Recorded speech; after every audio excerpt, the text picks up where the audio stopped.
This question is from GATE 2011 Mechanical Engineering paper, question number 35. A mass of 1 kg is attached to two identical springs, each with stiffness K equal to 20 kN per meter as shown in the figure. Under frictionless condition, the natural frequency of the system in Hertz is close to. Let's find out. We can see that in this spring mass system, mass is 1 kg. While there are two springs, let the stiffnesses be K1 and K2. Both are same, so we will have K1 equal to K2 equal to K equal to 20 kilonewton per meter. Now we will use all the terms in SI unit, so let's convert this also to SI unit. It will be 20 into 10 to the power 3 Newton per meter.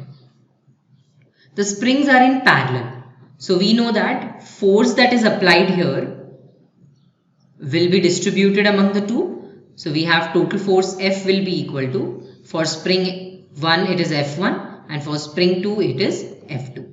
Stiffness K is given as force per unit deformation of the spring. So we can write force F1 will be K1 delta 1 and force F2 will be K2 delta 2.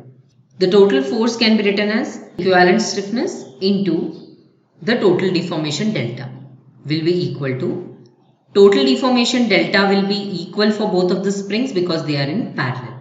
So we can take this as common delta into K1 plus K2. We have equivalent stiffness of the system, K equivalent is equal to K1 plus K2.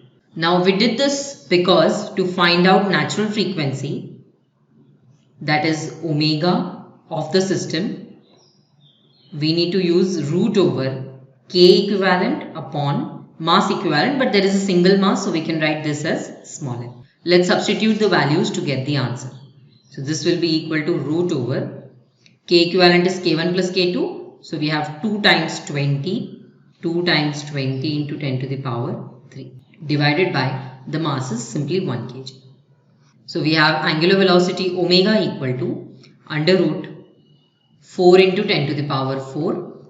Taking the square root, root of 4 is 2, root of 10 to the power 4 is 10 square. So this gives us 200 radians per second.